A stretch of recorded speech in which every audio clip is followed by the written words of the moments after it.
Good morning everyone. Guys, you are welcome in today class. In today lecture we have discussed about the some numerical based on the resistance and resistivity. In previous class we have learned some important topic of this chapter, that is the Ohm's law, resistance factor affecting the resistance of the conductor, and resistivity. There are two formula, that means the first R is equal to rho L upon में A, where R is the resistance of the conductor, rho is the resistivity or specific resistance of the conductor, L is the length of the conductor and A is the area of cross sections. एक questions जो आपको कुछ questions मिलेंगे जो आपको इस फॉर्मूले पे डायरेक्ट सॉल्व करना होगा. सेकंड क्वेश्चंस जो आपका होगा वो इसी से फॉर्मूला फाइंड आउट करेंगे. Specific resistance or resistivity of the conductor, that is R is equal to rho is equal to R into A upon L. Second formula जो आज की क्वेश्चंस में यूज होगा वो ये दो फार्मूले आपके यूज होंगे. सेकेंड फार्मूला भी फर्स्ट से ही मैंने बना रखा है. ठीक है, तो हम फर्स्ट क्वेश्चन स्टार्ट करते हैं. The first question is, you listen very carefully and note down in your copy. Resistance of a metal wire of length 5 metre is 100 ohm. That means कोई एक मेटल वायर है जिसकी length 5 metre है, उसका resistance दिया गया कितना, 100 ohm. ठीक है. If the area cross section of the wire is 3 into 10 to the power -7 metre square. That means value of एक area cross section 3 into 10 to the power -7 metre square दिया गया है. Calculate the resistivity of the metal. That means rho की value आपको calculate करनी है. ठीक है, तो according to your questions given that, question number 1, given that length of the wire L is equal to 5 meter, right? Resistance of the wire R is equal to 100 ohm. Area of cross sections capital A is equal to 3 into 10 to the power -7 meter square. Then find the resistivity of the metal. रो की value आपको find out करनी. Clear guys, ये बिल्कुल simple question है, direct फार्मूले पे based है. देखिए इस क्वेश्चंस में और चेंजिंग क्या हो सकती है, हो सकता है लेंथ आपका मीटर में दिया है, area of cross sections metre square है, यहाँ सेंटीमीटर हो सकता है, या डायमीटर या रेडियस दे सकता है. उसके अकॉर्डिंग आपको area of cross section first find out करना होगा. वो रेडियस या डायमीटर मिलीमीटर या सेंटीमीटर में होगा, तो first you convert that length in the SI unit. That means आप मीटर में उसको आप कन्वर्ट करेंगे. ठीक है, वो नेक्स्ट फर्दर हम भी देखते हैं. ठीक है, तो चलिए देखते हैं इसको. We know that since R is equal to rho L upon में A, यहाँ से हमको वैल्यू फाइंड आउट करनी है रो की, जो भी वहाँ सेकेंड फार्मूला लिख रखा है, that is rho is equal to R into A upon L. Put the value, the value of R question में गिवन है, that is 100 ohm multiplied by area of cross section, this is 3 into 10 to the power -7 upon में L, length of the wire वो कितना है, 5 metre into 5. Clear. अब देखिए यहाँ से आप इसको सॉल्व कर सकते हैं. यहाँ देखिए 100 10 टू द पावर 2 हो जाएगा, यहाँ 10 टू द पावर -7 है, 10 टू द पावर +2 और ये -7. तो फाइनली आपकी जो वैल्यू मिल जाएगी, this is equal to 3 upon में 5 into 10 to the power 2 into 10 to the power -7. Right. यहाँ देखिए मल्टीप्लीकेशन में बेस सेम है, पावर डिफरेंट है, तो पावर क्या हो जाएंगी, ऐड हो जाएंगी. तो -7 + 2, फाइनली वैल्यू आपको क्या मिलेगी, माइनस टाइम्स ऑफ 5. देखिए यहाँ सॉल्व करने के बाद आपको वैल्यू क्या मिल जाएगी, R rho is equal to 3/5. 3/5 को आप डिवाइड करेंगे तो वैल्यू आपको मिलेगी 0.6 इंटू 10 टू द पावर -5. ठीक है. अब ये 6 को आप 0.6 है, इसको हम कन्वर्ट करें, देखिए क्या 6.0 में into 10 to the power, decimal आपका एक राइट हैंड साइड में मूव कर रहा है, तो एक पावर इसकी क्या कर जाएगी, माइनस में इंक्रीज कर जाएगी. That means minus times of 6. रो की यूनिट क्या होती है, मैंने आपको ऑलरेडी बता रखा है, ohm metre. Ohm metre, this is the answer. Clear, ये आपका आंसर हो गया. राइट गाइस, बहुत ही सिंपल क्वेश्चंस था. ठीक है, चलिए क्वेश्चन नंबर 2 देखते हैं. देख लीजिए एक बार आप, बहुत ही सिंपल है। आप पेन और कॉपी के साथ क्वेश्चंस को सॉल्व करते रहिए अपने आप से, जैसे यहाँ पे आपको बताया जा रहा है उसके अकॉर्डिंग आप अपने आप से भी सॉल्व करते रहिए, ठीक है। चलिए नेक्स्ट क्वेश्चन देखते हैं। देखिए क्वेश्चन बहुत ही अच्छा है। देखिए फिगर दिया गया है, 3 फिगर्स हैं। फिगर नंबर ए, मैं पहले फिगर ड्रॉ करता हूँ। ये आपका फिगर ए है, इसका एरिया क्रॉस सेक्शंस दिया है एल, ए, एंड लेंथ दिया गया है एल। ये है figure A, right. Figure B एक दूसरा है जिसका एरिया इसका जस्ट हाफ हो गया है, ये हो गया a/2 और लेंथ हो गई है just double. Length of the wire is 2l। ये है फिगर बी, राइट। और फिगर थर्ड क्या दिया गया है? देखिए इस तरीके से भी क्वेश्चंस आपसे पूछे जा सकते हैं, तो उसको आपको अपने माइंड में सेट करके रखना कैसे आप डायरेक्ट सॉल्व कर सकते हैं। Okay, figure number C, area of cross sections just double है,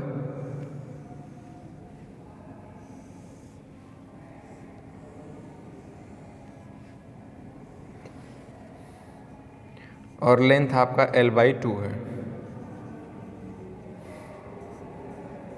ये 3 फिगर्स आपके क्वेश्चन में गिवन है। अब क्वेश्चन ध्यान से सुनिएगा, लिखिए, लिख सकते हैं आप फिगर ए बी एंड सी।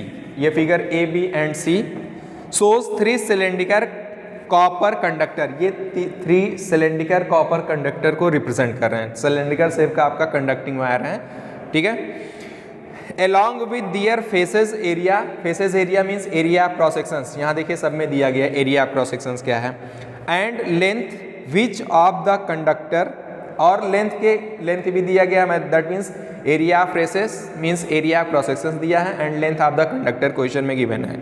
इसके बिहाफ पे आपको क्या फाइंड आउट करना है, which of the conductor will have highest resistance. That means A B और सी, ये 3 शेप के जो कंडक्टर आपके पास हैं, इन तीनों शेप के कंडक्टर में कौन सा कंडक्टर ऐसा होगा जिसके पास highest resistance, that means maximum resistance होगा। क्लियर? तो चलिए देखते हैं आप इसको सॉल्व कैसे करेंगे। देखिए आप नॉर्मली भी इसको सॉल्व कर सकते हैं। कैसे? आपको पता है जो रेजिस्टेंस होता है वो डायरेक्टली प्रोपोर्शनल होता है किसके, एल के, और इनवर्सली प्रोपोर्शनल होता है एरिया ऑफ क्रॉस सेक्शंस के। ये मैंने आपको बता रखा है, ठीक है। तो जिसका इसका तो अगर देखिए इसमें ए है और इसमें एल है, तो हमने ये सपोज किया कि ये फर्स्ट आपका है आर ए, फर्स्ट फिगर के लिए, तो इसका रेजिस्टेंस कितना है आर ए, वो किसके इक्विवेलेंट होगा, रो इंटू एल अपान में ए हो जाएगा। क्लियर? अब अगर आप आर बी सेकेंड के लिए फाइंड आउट करेंगे, R B is equal to, तो रो इंटू एल, लेंथ के डायरेक्टली प्रोपोर्शनल, यहाँ पर लेंथ कितना है 2l, ये हो जाएगा 2l अपान में एरिया क्रॉस सेक्शंस, ये कितना है a/2, ठीक है। तो ये a/2, तो यहाँ से ऊपर की तरफ जाएगा तो मल्टीप्लाई हो जाएगा, कितना हो जाएगा 4। तो फाइनली आपको जो वैल्यू मिलेगी R B is equal to 4 rho into L upon में ए, मिल गया। अब रो इंटू एल अपान में ए, ये किसके इक्विवेलेंट है, फ्रॉम फर्स्ट फिगर से आप देखिए ये आर ए के इक्विवेलेंट है। दैट मीन्स यहाँ से आपको मिल जाएगा R B is equal to 4 times of R A. Okay, ये आपका सेकेंड पॉइंट हो गया। इसी तरीके से आप फोर्थ फाइंड आउट करेंगे, थर्ड फाइंड आउट करेंगे। यहाँ से resistance of the third conductor that is R C is equal to rho into, यहाँ पे लेंथ कितना है l/2 upon area of cross section just double हो गया, दैट मीन्स 2a, राइट। ये कितना हो गया 2a। तो यहाँ से आप फाइंड आउट करेंगे तो देखिए l/2 है, यहाँ इस पॉइंट पे आएगा तो फाइनली आपको वैल्यू मिल जाएगी रो इंटू एल अपान में 4 इंटू ए, या आप इसको ऐसे भी लिख सकते हैं, this is equal to 1 upon में 4 रो इंटू एल अपान में ए, और ये किसके इक्विवेलेंट होगा 1 अपान में 4 times of resistance of the first conductor that means R A. अब देखिए आर ए फर्स्ट से अगर हम कंपेरिजन करें तो फर्स्ट का रेजिस्टेंस कितना आ रहा है आपको आर ए मिल रहा है, और आर बी कितना मिल रहा है फर्स्ट का 4 टाइम्स, दैट मीन्स उसका अगर ये इसकी वैल्यू 1 है तो इसकी वैल्यू कितनी मिलेगी आपको 4 मिलेगी, 4 टाइम्स मल्टीप्लाई हो जाएगा। और यहाँ पे देखिए अगर इसकी वैल्यू 1 है तो ये 1 अपान में 4 टाइम्स हो रहा है, दैट मीन्स ये कितना हो जाएगा 1 अपान में 4, तो इसका क्या हो रहा है लेस हो रहा है। आपसे पूछा क्या है, हाईएस्ट रेजिस्टेंस, तो हाईएस्ट रेजिस्टेंस किसका होगा, सेकेंड का होगा। दैट मीन्स कंडक्टर बी का रेजिस्टेंस क्या होगा, हाईएस्ट होगा। वैसे भी आप देखिए एरिया ऑफ क्रॉस सेक्शंस के इनवर्सली प्रोपोर्शनल है, तो इसका क्या हो रहा है, a/2, एरिया आपका डिक्रीज कर रहा है तो रेजिस्टेंस क्या करेगा, इंक्रीज करेगा, यहाँ से भी बढ़ रहा है। और यहाँ देखिए लेंथ क्या हो रहा है, जस्ट डबल हो रहा है, लेंथ यहाँ से इंक्रीज कर रहा है तो रेजिस्टेंस क्या होगा, इंक्रीज करेगा। दैट मीन्स इसमें लेंथ के साथ भी इंक्रीज कर रहा है और एरिया के साथ भी इंक्रीज कर रहा है, तो हाईएस्ट रेजिस्टेंस आपका किसका होगा, बी का होगा। ठीक है, सी का क्यों नहीं हो सकता है, क्योंकि देखिए एक का तो इंक्रीज कर रहा है बट दूसरे का क्या हो रहा है, लेस हो रहा है, जस्ट हाफ हो जा रहा है ना, लेंथ कम हो रहा है तो रेजिस्टेंस यहाँ से कम हो जाएगा, एरिया क्रॉस सेक्शन डबल हो रहा है तो इससे इंक्रीज करेगा। दैट मीन्स रेशियो उसका क्या हो जाएगा, अप्रॉक्सीमेट कहीं ना कहीं ये देखेंगे कि बी से लेस होगा। ठीक है, क्लियर है, क्यों हो रहा है ये भी मैंने आपको डायरेक्ट बता दिया, और आप कैलकुलेट करके भी फाइंड आउट कर सकते हैं कि किसका रेजिस्टेंस ग्रेटर होगा और किसका लेस होगा। Okay guys, next question, question number 3rd। The question number 3rd is resistance of a metal wire of length 1 meter is 26 ohm at 20 degree centigrade। That means आपके पास कोई एक वायर है जिसकी length कितनी है, 1 मीटर, और 20 degree centigrade temperature पे उस वायर का जो रेजिस्टेंस है कितना है, 26 ohm, right. If the diameter of the wire is 0.3 mm, that means 0.3 millimetre, then what will be the resistivity of the metal at that temperature। उस temperature पे उसका रेजिस्टिविटी क्या होगा, ये आपको फाइंड आउट करना है।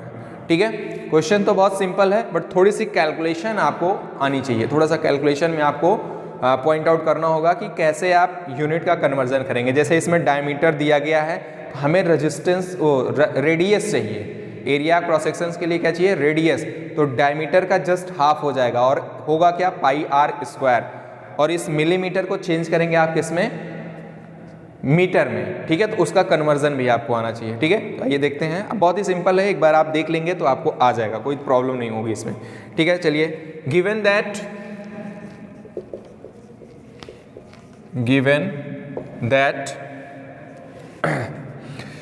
Length 1 metre, that means L is equal to 1 metre, okay, is 26 ohm, that means resistance is given, that is 26 ohm.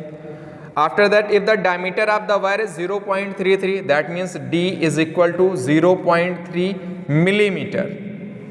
Okay, find out क्या करना है आपको, then find the resistivity, रो की वैल्यू आपको फाइंड आउट करनी है। अब इस मिलीमीटर को आपको कन्वर्ट करना है किसमें, मीटर में। तो देखिए आपको पता है 1 metre is equal to 100 centimetre, right, 100 centimetre, clear है। अब यहाँ से आपको ये भी पता है कि 1 centimetre is equal to 10 millimetre. अब इसका जस्ट आप उल्टा चलिए, 1 मिलीमीटर में कितने सेंटीमीटर, 10 टू द पावर -1, ये डिवाइड हो जाएगा, और यहाँ से फिर 10 टू द पावर -1 सेंटीमीटर हो रहा है, तो वो सेंटीमीटर फिर आप यहाँ मिलीमीटर में कन्वर्ट करेंगे तो ये आपका हो जाएगा 10 टू द पावर 3, और इस मिलीमीटर से आप फिर चेंज करेंगे किसमें, मीटर में, तो फाइनली आपको जो वैल्यू मिलेगी 1 millimetre is equal to the 10 to the power -3 metre. इसका आपको यूज करके यहाँ पे कन्वर्जन करना होगा, तो यहाँ पे आप फाइंड आउट करेंगे तो ये वैल्यू किसके इक्विवेलेंट हो जाएगी, 0.3 into 10 to the power -3 metre. ठीक है, अब इस पॉइंट को अगर आप रिमूव करेंगे तो वैल्यू आपको मिल जाएगी 3 into 10 to the power -4 metre. Clear, formula आपके पास है क्या, R is equal to rho L upon में A, यहां से रो की वैल्यू फाइंड आउट करेंगे, rho is equal to RA upon में L। ये फार्मूला आपको डायरेक्ट याद हो जाना चाहिए।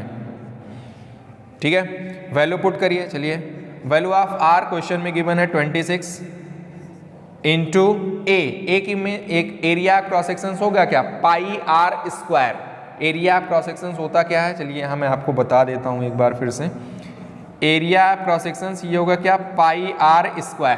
ठीक है, πr² का मतलब क्या हुआ, ये जो आपका वायर है, इस वायर का ये क्रॉस सेक्शनल एरिया A है, तो यहाँ से इसकी रेडियस R हो गई, बट आपके क्वेश्चन में डायमीटर दिया गया, तो रेडियस जो होगा इसका जस्ट क्या हो जाएगा, हाफ, तो उसके टर्म में आप अगर इसको लिखेंगे तो ये हो जाएगा πd/2 का स्क्वायर हो जाएगा, क्योंकि डी की वैल्यू क्वेश्चन में गिवन है, ये वैल्यू आप पुट कर सकते हैं। इसके प्लेस पे हो जाएगा पाई डी बाई टू का स्क्वायर, डी बाई टू। अब पाई की वैल्यू क्या हो जाएगी, पाई की वैल्यू आप 3.14 भी रख सकते हैं, ठीक है, या 22/7 भी रख सकते हैं, 22/7। तो यहाँ पे हम यूज़ कर रहे हैं 22/7, तो 22 यहाँ आ गया, अपान में 7 मैंने यहाँ लिख दिया, इंटू डी स्क्वायर, डी की वैल्यू कितनी है 3 इंटू 10⁻⁻4, इसका स्क्वायर मीन्स इसका multiplication 2 times, 3 into 10⁻⁻4 upon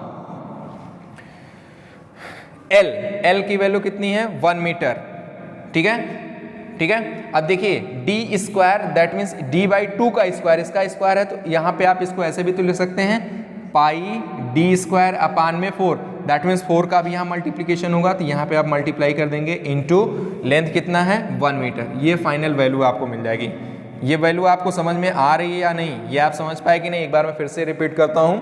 area of cross section हो जाएगा पाई आर स्क्वायर, और आपको पता है रेडियस क्या होता है D by two, that means diameter का जस्ट हाफ, तो वहां पे वैल्यू मैंने पुट कर दी डी बाई टू का होल स्क्वायर, तो फाइनली इसको वैल्यू आप सॉल्व करेंगे तो डी स्क्वायर अपान में 4 आएगा, ठीक है। ये 4 का मल्टीप्लीकेशन यहाँ नीचे आ गया, 22/7 पाई की वैल्यू रखा, तो ये और एल के साथ मल्टीप्लीकेशन दैट मीन्स 1 से आप मल्टीप्लाई कर दिए, राइट है, कोई प्रॉब्लम नहीं। अब देखिए यहाँ से आप कट कर सकते हैं, सिंप्लीफाई करेंगे इसको, तो 4 से इसको कट करेंगे तो ये हो जाएगा, एक बार 2 से तो यहाँ कट होगा, हो जाएगा ये 11, और इसको कट करेंगे तो ये हो जाएगा कितना 13, राइट। अब 13 और 11 का आपको मल्टीप्लीकेशन करना है, फिर 9 से मल्टीप्लाई करना है, और फिर 7 से डिवाइड करना है, ठीक है। एक बार मैं यहाँ लिखता हूँ, this is equal to 13 into 11 into 3 into 3 का मल्टीप्लीकेशन दैट मीन्स 9 अपॉन में 7, राइट। और यहाँ देखिए 10⁻⁻4, यहाँ 10 10⁻⁻4, दोनों का मल्टीप्लीकेशन करेंगे तो फाइनली आपको जो वैल्यू मिलेगी 10⁻⁻8 मिलेगी। कोई प्रॉब्लम यहाँ तक नहीं। अब देखिए आप 13 और 11 का मल्टीप्लाई करिए, 13 और 11 का मल्टीप्लीकेशन आप नॉर्मली कर सकते हैं, सिंपल मल्टीप्लीकेशन है, ठीक है। 13 और 11 का मल्टीप्लीकेशन आप करेंगे तो 13 11 3 जा 33, वैल्यू आपको मिल जाएगी 3, कैरी हो गया 3, और ये 11 1 जा 11, और उसमें 3 ऐड करेंगे तो कितना हो जाएगा 14 इंटू 9 अपॉन 7, राइट, क्लियर है।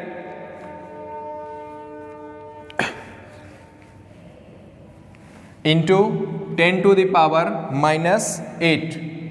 अब आप 7 से जब इसको डिवाइड करेंगे 143 को, तो फाइनली आपको जो वैल्यू मिलेगी वो वैल्यू आपकी हो जाएगी 20.4285 into multiplied by 9 into 10⁻⁻8, right, clear है। या आप नॉर्मली पहले 9 से मल्टीप्लाई करके फिर डिवाइड करिए तो भी कोई प्रॉब्लम नहीं है, तब भी आपको डायरेक्ट वैल्यू मिल जाएगी।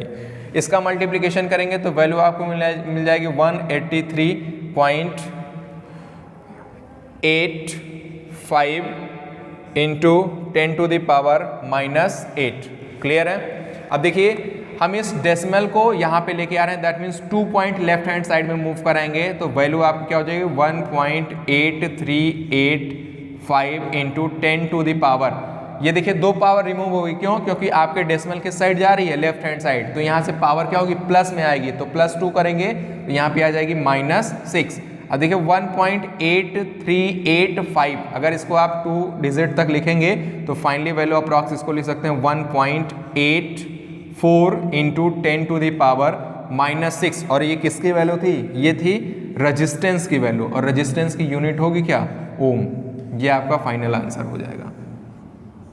This is the answer, right. एक बार आप क्वेश्चन चेक कर लीजिए, अगर आपको यहाँ पे कोई प्रॉब्लम नहीं होगी तो आप फिर कैलकुलेट कर ले जाएंगे। ए की वैल्यू कैसे पुट की गई, डायमीटर से रेडियस कैसे आपने यूज़ किया है, उसके टर्म में ये फाइनल फार्मूला आपके पास होना चाहिए। क्लियर है, क्लियर है। अगर मैं इस फार्मूले को और फाइनलाइज करके लिखूंगा तो ये वैल्यू क्या मिल रही है आपको, ये मिल जाएगी रो इज इक्वल टू, क्या फाइंड आउट करना था, रो फाइंड आउट करना था, सॉरी, यहाँ से रो फाइंड आउट करना है, ओके। तो ये हो जाएगा ओम मीटर, वैल्यू आपकी हो जाएगी ohm metre, sorry for that mistake हो गया। यहाँ से रो की वैल्यू क्या होगी, आर ए डायमीटर के टर्म में लिखेंगे तो ये हो जाएगा pi D square upon 4 into L. ये फाइनल आपका फॉर्मूला हो गया। इसी फार्मूले में आपको वैल्यू पुट करनी है। देखिए आर की वैल्यू 26, पाई की वैल्यू 22 अपान में 7, डी की वैल्यू पुट किया अपान में 4 into L, that means 1। Clear? कोई प्रॉब्लम नहीं, कोई प्रॉब्लम होनी नहीं चाहिए बेटा। जितनी प्रैक्टिस करोगे आप उतना ही परफेक्शन आपको आएगा इसमें, ये ध्यान रखिएगा। प्रैक्टिस नहीं होगी तो आप क्वेश्चन सॉल्व नहीं कर पाएंगे। क्वेश्चन नंबर 4 इंपॉर्टेंट है। देखिए बिल्कुल न्यू पैटर्न पे आपको क्वेश्चन मिलने वाला है, ये बहुत इंपॉर्टेंट क्वेश्चन है। ए 4 ohm resistance wire is doubled on it. ध्यान से समझिएगा, ये क्वेश्चन में बस इतना ही दिया जाएगा, बट इसमें कॉन्सेप्ट आपको क्या यूज करना है ये कंफर्म होना चाहिए। एक बार मैं फिर से रिपीट करता हूं। ए 4 ohm resistance wire is doubled on it, calculate the new resistance of the wire. बहुत इंपॉर्टेंट क्वेश्चन है। चलिए मैं एक बार इसको समझाता हूं। दैट मीन्स आपके पास कोई एक वायर दिया गया है, ये कोई वायर दिया गया है, ठीक है। इस वायर का जो रेजिस्टेंस दिया है वो कितना दिया है, 4 ओम, ठीक है। दैट मीन्स अगर हम ये सपोज करें कि इसका एरिया ऑफ क्रॉस सेक्शन इस कंडीशन में ए है और लेंथ कितना है एल, राइट। अब देखिए क्या है, resistance wire is doubled on it. Doubled on it का मतलब क्या हुआ, डबल्ड ऑन इट का मतलब क्या हुआ कि इसी को आपने डबल कर दिया। मीन्स यहां से आपने इसको फोल्ड करके हाफ कर दिया, इसके नीचे ले आ दिया। मीन्स अब ये कंडीशन देखिए कैसी हो जा रही है, कुछ इस तरीके से आपके पास हो जाएगी। ये तो आपका फर्स्ट हो जाएगा, ठीक है, और इसका हाफ पार्ट फिर इसी से जोड़ दिया गया है, ये कुछ इस तरीके से। Means area of cross section सब आपका ये हो जाएगा और लेंथ आपकी ये हो जाएगी। क्लियर? तो ये होगा क्या, यहां से आपने इसको फोल्ड कर दिया तो अब इसकी लेंथ जस्ट क्या हो जाएगी, हाफ हो जाएगी। दैट मीन्स अब ये लेंथ हो गई a/2 और एरिया क्या हो जाएगा, just double. That means area of cross section हो जाएगा कितना, 2a, राइट। ये क्वेश्चंस आपको समझने के लिए दिया गया है। इसका मैं एक आपको शॉर्ट ट्रिक भी बताऊंगा, डायरेक्ट आप वहां से फाइंड आउट कर सकते हैं, ठीक है। तो एक बार मैं डिटेल में सॉल्व कर देता हूं। रेजिस्टेंस ऑफ द वायर ये क्वेश्चन में गिवन है, ये तो मैंने आपको समझाने के लिए बताया, आप फिगर में अपने क्वेश्चन में ड्रॉ भी कर सकते हैं। ये क्वेश्चन में गिवन है, दैट इज द 4 ओम, ठीक है। अगर इस कंडीशन में आपके पास है तो आपके पास जो लेंथ है, दैट मीन्स ओरिजिनल लेंथ आपकी जो है, अगर हम ये सपोज करें if the length and area of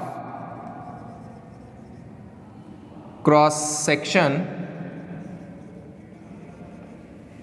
of the wire is A, then initial resistance R is equal to rho L upon में A, ठीक है। तो यहाँ पे लेंथ आपने क्या ले रखी है, length A, L and area of cross section is this.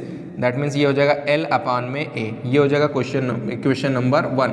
और ये R की वैल्यू क्वेश्चन में गिवन कितना, 4, या आप यहाँ से आप इसको 1 ना डालिए, 1 आप ऐसे भी लिख सकते हैं, रो इंटू L अपॉन में A इज इक्वल टू 4। ये R की वैल्यू क्वेश्चन में गिवन है, ठीक है। अब आपको क्या करना है, देखिए इसमें दिया गया कि resistance of wire is doubled on it when the wire is doubled on it, then यहां से आप फाइंड आउट करेंगे उस कंडीशन में क्या हो जाएगा, new length L dash is equal to L/2 and A dash area of cross section is just 2 times of original area. तो यहाँ से R डैश की वैल्यू फाइंड आउट करेंगे, new resistance value find out करेंगे, क्योंकि आपसे पूछा calculate the new resistance. तो आप यहाँ ऐसे लिख लीजिए, so new resistance R dash is equal to rho L dash upon में A dash, this is equal to rho L dash की वैल्यू किसके L by 2k and A dash की वैल्यू किसके इक्विवेलेंट हो जाएगी 2a की। तो finally value आपको क्या मिलेगी, this is equal to 1 upon में 4 रो एल अपान में ए, और एल अपान में ए की वैल्यू किससे पुट करेंगे, फ्रॉम इक्वेशन नंबर 1 से, R dash is equal to 1 upon में 4 इंटू 4 कहाँ से आया है, फ्रॉम इक्वेशन 1। ठीक है, ये 4 से 4 कैंसिल आउट हो जाएगा, फाइनली आपको जो वैल्यू मिलेगी वो कितनी मिल जाएगी 1 ओम। दैट मीन्स न्यू रेजिस्टेंस की जो वैल्यू आपके पास होगी वो कितनी हो जाएगी 1 ओम। ठीक है गाइस, ये बिल्कुल क्वेश्चन तो सिंपल है, बट आपको थोड़ी सी समझने की चीज़ इसमें ये थी कि अगर आप वायर को स्ट्रेच कर रहे हैं या डबल कर रहे हैं तो उस कंडीशन में एरिया क्रॉस सेक्शंस भी चेंज होगा। अगर आपने वायर को स्ट्रेच किया है, स्ट्रेच करने का मतलब इसकी लेंथ को आपने खींच के बढ़ा दिया, 2 टाइम्स इंक्रीज कर दिया, तो उस कंडीशन में एरिया क्रॉस सेक्शंस रिड्यूस्ड होगा, और अगर आपने डबल किया है तो एरिया क्रॉस सेक्शंस क्या हो जाएगा, इंक्रीज करेगा। ठीक है, इसकी शॉर्ट ट्रिक जो आपकी है वो मैं आपको बता देता हूँ, ध्यान से समझिएगा। Direct formula, that means second method से भी आप इसको सॉल्व कर सकते हैं। कैसे,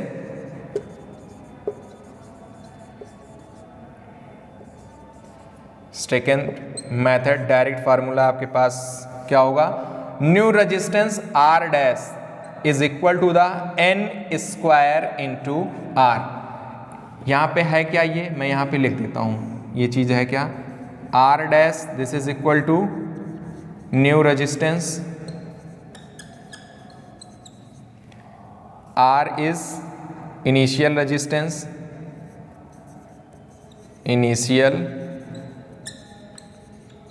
resistance, n is the ratio of length, ratio of length का मतलब L डैश अपॉन में L, और इसको आप लिख सकते हैं change length upon initial length.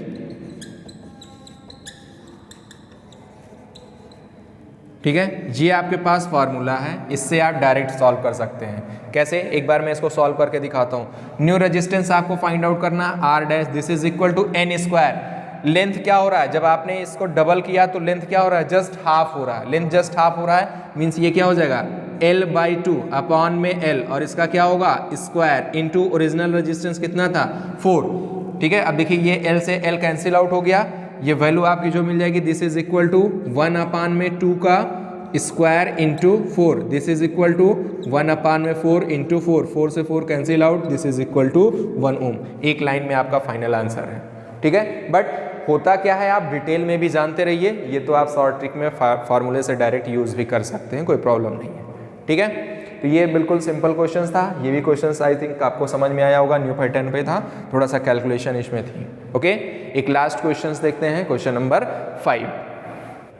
The question number 5, a copper wire has diameter 0.5 mm, that means 0.5 millimeter, and resistivity 1.6 into 10 to the power minus 8 ohm meter. What will be the length of this wire to make its resistance 10 ohm? Second आपसे पूछा गया है, how much does the resistance change if the diameter is doubled? देखिए आपसे इस question में length of the wire पूछा गया है, और सेकेंड कंडीशन ये दिया है अगर उसके डायमीटर को हम जस्ट डबल कर दें तो उसके रेजिस्टेंस में कितनी चेंजिंग होगी। ठीक है, तो थोड़ा सा क्वेश्चन चेंजिंग है, लैंग्वेज चेंज है, बट पैटर्न आपका सेम होगा, फॉर्मूला सेम है।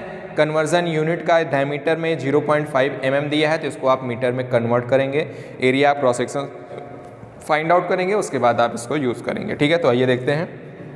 A copper wire has diameter 0.5 mm. That means given that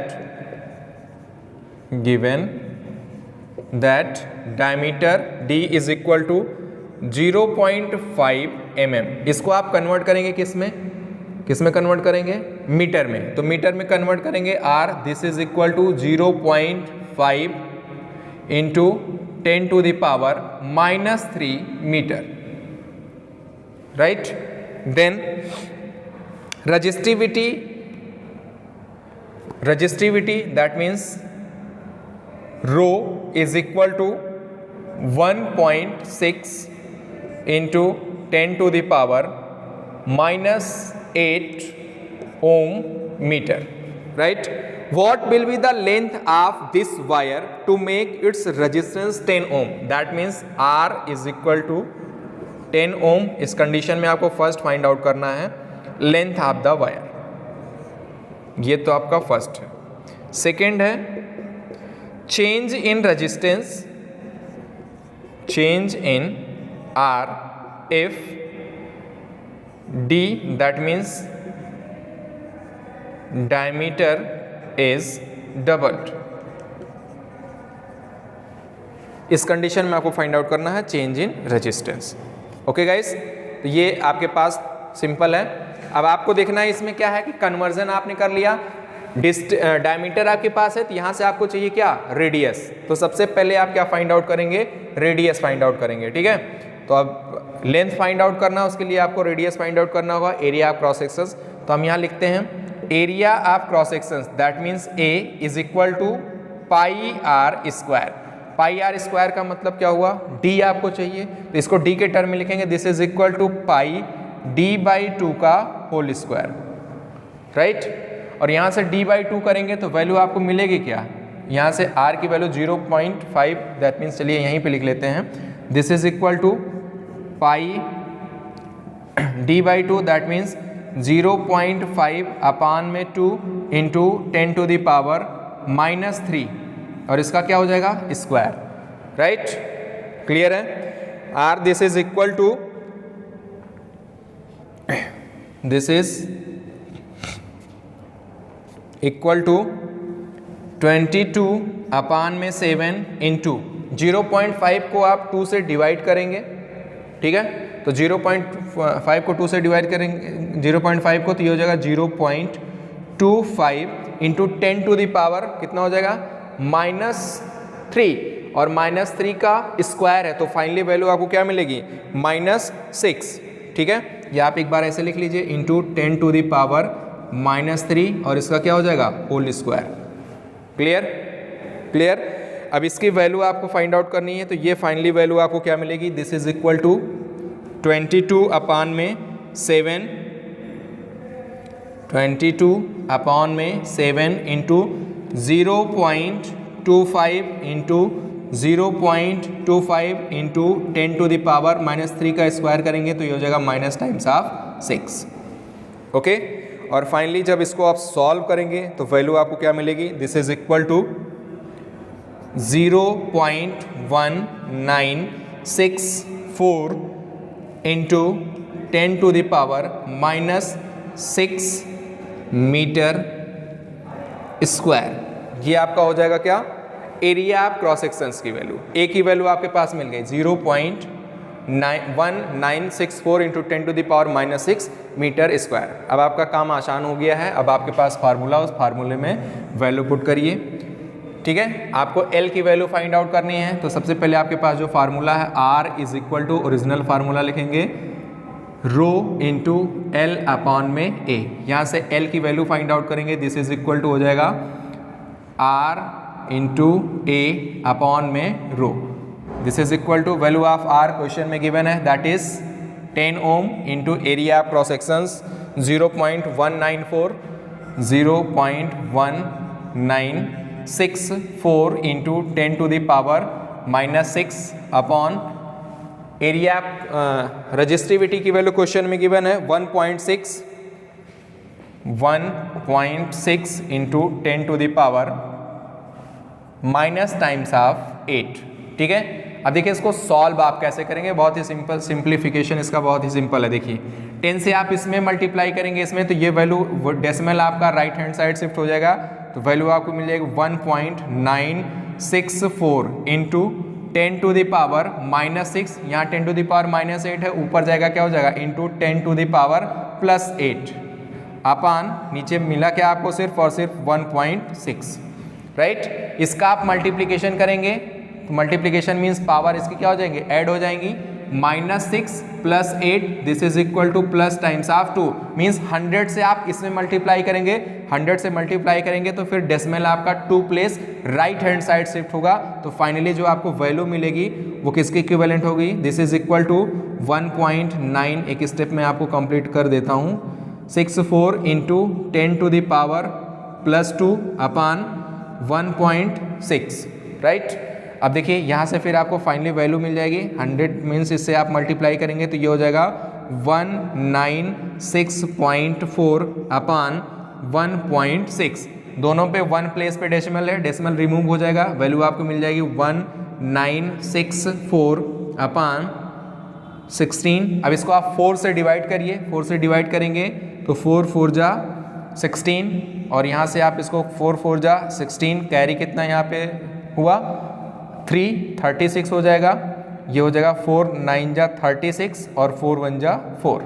ठीक है, तो फाइनली देखिए आपको वैल्यू क्या मिल रही है, वैल्यू आपको मिल गई L इज इक्वल टू 491 अपान 4। अब इसको आप डिवाइड करेंगे 4 1 जा 4, ठीक है, 9 है, 4 2 जा 8, 1 कैरी हुआ, ये हो गया कितना 11, 4 2 जा 8, 11 में से 8 माइनस करेंगे कितना होगा 3, फिर डेसिमल लगाएंगे तो आपके पास हो गया वो 3 30 में चेंज हो गया, 4 7 जा 28, कैरी हुआ कितना 2, फिर आप डेसिमल यूज़ कर चुके हैं तो 2 को फिर आप लिख सकते हैं 20 और 20 को 4 से डिवाइड करेंगे तो ये वैल्यू आपकी आ जाएगी 5 टाइम्स में। ठीक है, और ये है क्या लेंथ ऑफ द वायर, तो यूनिट इसकी क्या होगी metre, means length L is equal to 122.75 metre, ये आपका आंसर हो जाएगा।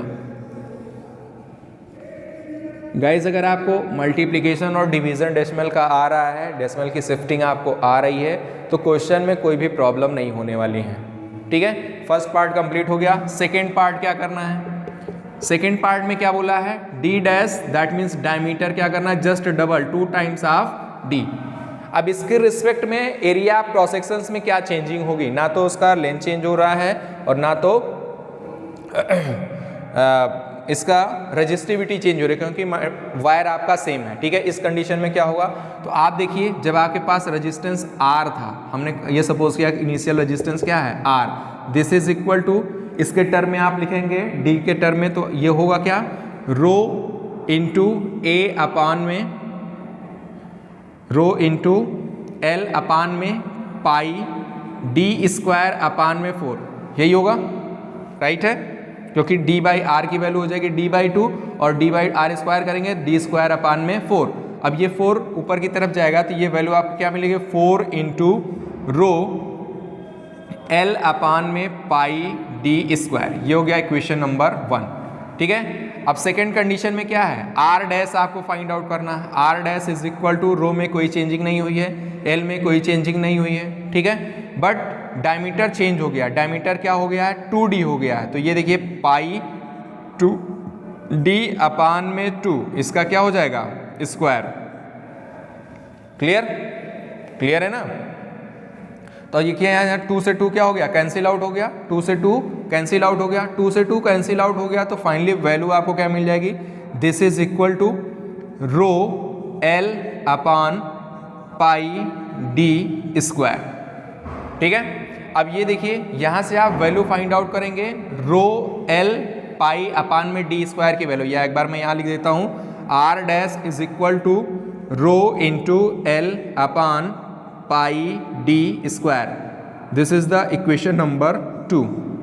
अब इसकी वैल्यू आप इक्वेशन नंबर 1 से फाइंड आउट कर सकते हैं। देखिए ये इक्विवेलेंट है, यही वैल्यू आपके पास यहाँ पे मिलेगी नहीं, तो यहाँ से 4 का ट्रांसफर करेंगे तो ओरिजिनल रेजिस्टेंस का क्या हो जाएगा जस्ट 1 अपान में 4 टाइम्स, 4 का मल्टीप्लीकेशन है, यहाँ क्या हो जाएगा डिवीजन, तो ये वैल्यू किसके इक्विवेलेंट हो जाएगी this is equal to R upon में 4। कहाँ से मिला है देखो मैंने क्वेश्चन को सॉल्व किया हुआ है, बाकी आप इसको सॉल्व करेंगे तो जितना यहाँ सॉल्व किया है ना इतना पूरा का पेज आपको फिर यूज़ करना पड़ेगा। ठीक है, क्वेश्चंस का solution that means final answer find out करने का मेथड सॉल्व करने का डिफरेंट हो सकता है, बट आंसर नहीं चेंज होगा बेटा, ये ध्यान रखिएगा, ठीक है। ऐसा नहीं है कि जो मेथड मैंने फॉलो किया है सेम आप वही फॉलो, मैंने आपको डिटेल में इंट्रोड्यूस किया है, आप इसमें से स्टेप अगर कैलकुलेशन आप कर पा रहे हैं तो कट भी कर सकते हैं, ठीक है। ये आपके ऊपर है, आप जितनी अच्छी प्रैक्टिस करेंगे उतना आपको आपकी एक्यूरेसी, आपकी एफिशिएंसी उतनी ही इंक्रीज करेगी। या आप इसको ऐसे भी लिख सकते हैं 1/4 टाइम्स ऑफ ओरिजिनल रेजिस्टेंस, ठीक है। तो न्यू रेजिस्टेंस क्या हो जाएगा, न्यू रेजिस्टेंस ओरिजिनल रेजिस्टेंस का 1/4 टाइम्स चेंज हो जाएगा, ठीक है, या 1/4 टाइम्स होगा, ये आपका हो जाएगा आंसर, ठीक है गाइस। तो ये क्वेश्चन थोड़ा सा लॉन्ग था बट सिंपल था। कैलकुलेशन अगर आपको आ रही है, फार्मूले आप अच्छे से समझ रहे हैं तो आपको कोई प्रॉब्लम नहीं होने वाली है, ओके। आई होप आपको ये क्वेश्चन समझ में आएंगे, इस पे बेस्ड और भी क्वेश्चंस आप सॉल्व करिएगा, ओके। और कमेंट सेक्शन में आपको वीडियो कैसा लगा इसको कमेंट करके हमको बताइएगा। नेक्स्ट टॉपिक के साथ नेक्स्ट डे फिर मिलते हैं। Thank you for watching this video.